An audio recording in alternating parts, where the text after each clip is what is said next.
Good morning twelfth class. बेटा हम लोग अब नया यूनिट स्टार्ट कर रहे हैं। यूनिट सेकंड में बच्चों ये जो हम लोग स्टार्ट कर रहे हैं इसके अंदर बोर्ड के हमारे 20 मार्क्स के क्वेश्चंस बनेंगे इसके अंदर से, क्योंकि हम जानते हैं कि टोटल हमारा पेपर 56 मार्क्स का होगा। उसमें ये जो यूनिट हम लोग अब पढ़ेंगे इसमें टोटल 12 चैप्टर आएंगे, ठीक है, और ये एक दूसरे से रिलेटेड चैप्टर्स हैं। तो मैं ये चाहूँगी कि बच्चों आप लोग इसको ढंग से प्रॉपर वे में समझते हुए काम करना और समझना, ठीक है। बच्चों हम लोग आज पढ़ेंगे आहार आयोजन या मील प्लानिंग। बच्चों मील का मतलब होता है खाना। अब हम लोग सुबह और शाम या दोपहर में हम लोग 3 टाइम या मतलब मोस्टली घरों में 2 बार खाना खाया जाता है, सुबह और शाम, ठीक है। और कई जगह सुबह नाश्ता लेने का भी होता है, जैसे मॉर्निंग में दूध, फिर नाश्ता, फिर खाना, फिर लंच में मतलब फिर हैवी लंच हो जाता है, फिर उसके बाद इवनिंग में स्नैक्स होते हैं या फिर शाम को डिनर, उसके बाद में रात को सोते समय दूध वगैरह। सबके घर का नियम अलग अलग होते हैं बच्चों, लेकिन हमें अपनी भूख को शांत करने के लिए ही हम लोग खाना नहीं खाते, बल्कि हम हमारे शरीर को, हमारी बॉडी को फिट रखने के लिए भी हम लोग खाना खाते हैं। बच्चों यहाँ पे मैं बोल रही हूँ और आप लोग सुन रहे हो, क्लास ले रहे हो, तो इसके लिए भी हमारे को एनर्जी चाहिए। ये एनर्जी हमें हमारे खाने से या भोजन से मिलती है, ठीक है। तो आपके शरीर को स्वस्थ, मतलब स्वस्थ का मतलब है कि जिसमें किसी भी तरह का कोई रोग ना हो, ठीक है। दूसरा, आप मेंटली फिजिकली परफेक्ट हो। बच्चों आप लोगों ने 11th क्लास में पढ़ा था कि भोजन के 4 तरह के आयाम हैं, ठीक है, उसमें हमने पढ़ा, ठीक है। उसमें ये था कि बच्चों आप जो भी फूड ले रहे हो, जो भी खाना खा रहे हो, वो आपकी बॉडी को फिट रखे। दूसरी बात है आपकी वर्किंग कैपेसिटी, कार्य करने की जो क्षमता है उसको भी बढ़ाए, ठीक है। शारीरिक वृद्धि, अच्छा खाना खाओगे, अगर आपकी डाइट अच्छी है तो आपकी नेचुरली आपकी हेल्थ और हाइट बहुत अच्छे होंगे, ठीक है। इसके अलावा आप कोई भी काम करोगे उसमें आपका मन लगेगा, ठीक है, आप उस चीज को फटाफट करके कंप्लीट कर दोगे। वहीं जो ढंग से भोजन नहीं करते, जिनकी डाइट प्रॉपर नहीं होती, उनमें इन सब चीज़ों की कमी हो जाती है, ठीक है। तो हम लोग बच्चों जो भी, जैसे हमारे घर में अगर अपन लोग अपने घर को देखें तो हमारे घर में न्यू बॉर्न बेबी से लेकर के ओल्ड एज के लोग तक हो सकते हैं। मतलब कि आपके घर में छोटे से छोटे बच्चे से लेकर के कोई छोटा बच्चा हो सकता है, या कोई स्कूल गोइंग चिल्ड्रन हो सकता है, या फिर कोई कॉलेज गोइंग, तो आप लोग वही, ठीक है।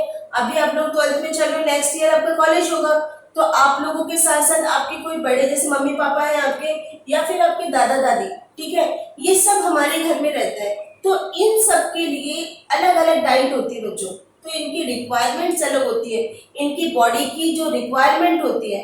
बच्चे एक छोटा बच्चा है, ठीक है, उसका पेट छोटा सा है, वो खेलता रहता है ना, उसको थोड़ा बहुत खिला देता है, उसी समय 2-5 मिनट बाद वो सुसु पट्टी कर लेता है तो उसका पेट वापस खाली हो जाता है। तो ये प्रोसेस चलता रहता है। उसी तरह स्कूल गोइंग बच्चा जो होता है, जैसे छोटे बच्चे जिनकी एज मान लो 10 से 15 साल या 12 साल, ठीक है, ये बच्चे खाने पे ध्यान नहीं देते, इनको खेल में ज्यादा इंटरेस्ट होता है। ये पूरे दिन भर इनको खिलवा लो, खाने के लिए कभी ध्यान नहीं देते। मैंने कई बार स्कूल में भी देखा है कि टीचर्स जो होती हैं, जो छोटे बच्चों की जो टीचर्स होती है, बहुत ज़्यादा ध्यान रखती है कि बच्चों ने अपना टिफिन कंप्लीट किया या नहीं किया। तो बच्चों ये सब कई ऐसे रीज़न होते हैं कि उनकी जो फूड की जो रिक्वायरमेंट है, भोजन की आवश्यकता अलग अलग हो जाती है। आप सोचो आपके पापा सुबह से लेके शाम तक या रात तक, आपके मम्मी पापा कुछ ना कुछ वर्किंग में रहते हैं, कुछ ना कुछ काम करते रहते हैं, उनकी एक्सरसाइज ज़्यादा होती है। आपको पढ़ने के लिए टेबल कुर्सी मिल जाता है, आप वहाँ बैठ के पढ़ सकते हो, लेकिन मेन एनर्जी जो लॉस होता है वो आपके फादर मदर का होता है। क्यों? क्योंकि वो फिजिकल वर्क करते हैं, उसके लिए उनको ज़्यादा एनर्जी चाहिए, मतलब उनको फूड अच्छा चाहिए, तभी तो अच्छे से अच्छा काम कर सकेंगे।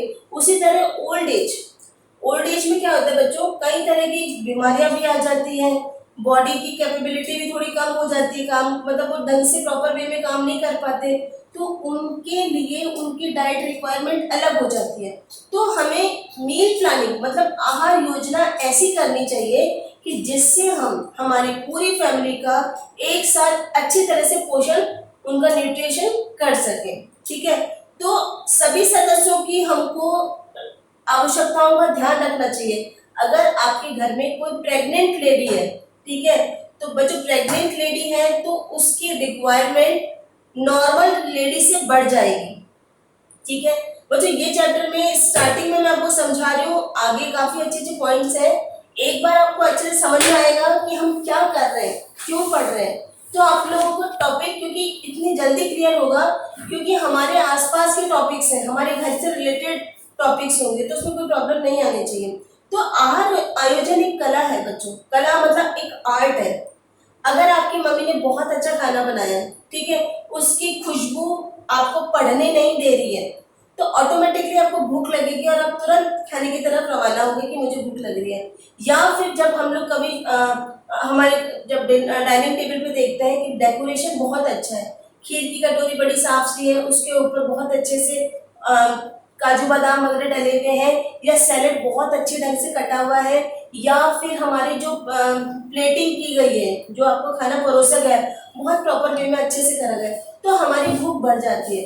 तो मतलब क्या है कि हमारे को न्यूट्रिशन खाना मिल रहा है और वो भी हमें बड़े अट्रैक्टिव वे में मिलता है, तो हम उस चीज को मना नहीं कर पाते। हम लोग शादी वगैरह में जाते हैं बच्चों, आप देखा करो वहाँ का डेकोरेशन खाने का जो होता है, जो सैलेड्स होते हैं वो तरह तरह के बनते हैं। जैसे मोस्टली सभी लोग जाते हैं बताशी की स्टॉल पर, तो वहाँ पे क्या होता है 3 4 5 तरह की कलरफुल बताशी रख देते हैं और वो देख के सबका मन चलता है। और इसी तरह से कहीं पे भी हम लोग किसी भी स्टॉल पे जाते हैं तो उसके बारे में वहाँ जो उसकी स्मेल है या उसका जो प्रेजेंटेशन है बहुत अच्छा है। तो इसका मतलब है कि खाना बनाना ही एक कला नहीं है, उसको प्रॉपर वे में प्रेजेंट करना या परोसना भी एक कला है।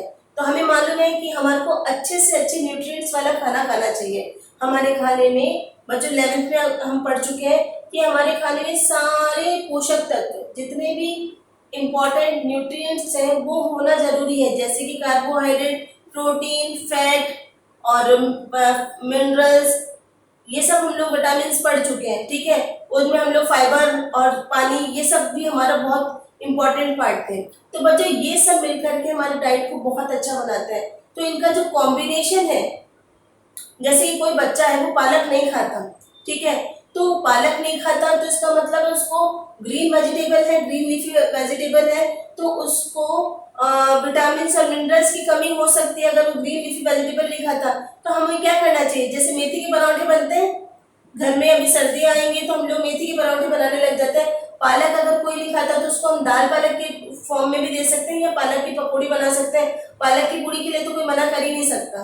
तो ये कुछ एक फॉर्म बदल जाती है, चीज वही जा रही है, चीज हम वही खा रहे हैं, लेकिन हम उसका थोड़ा प्रेजेंटेशन, उसको बनाने का थोड़ा मेथड अलग कर देते हैं, तो वो चीज खाने में अच्छी हो जाती है और हम सभी को आराम से दे सकते हैं। तो बच्चों जैसे कई लोगों को केला नहीं अच्छा लगता, हम उसका केले का शेक बना के दे सकते हैं, वो भी बहुत अच्छा लगता है पीने में। या फिर बच्चों जैसे कि कई बच्चे दूध नहीं पीते, जबकि दूध बहुत ज़्यादा ज़रूरी है बॉडी के लिए हमारे, तो इसलिए हम दूध अगर नहीं पी रहा है कोई तो उसको हम दही या छाछ दे सकते हैं।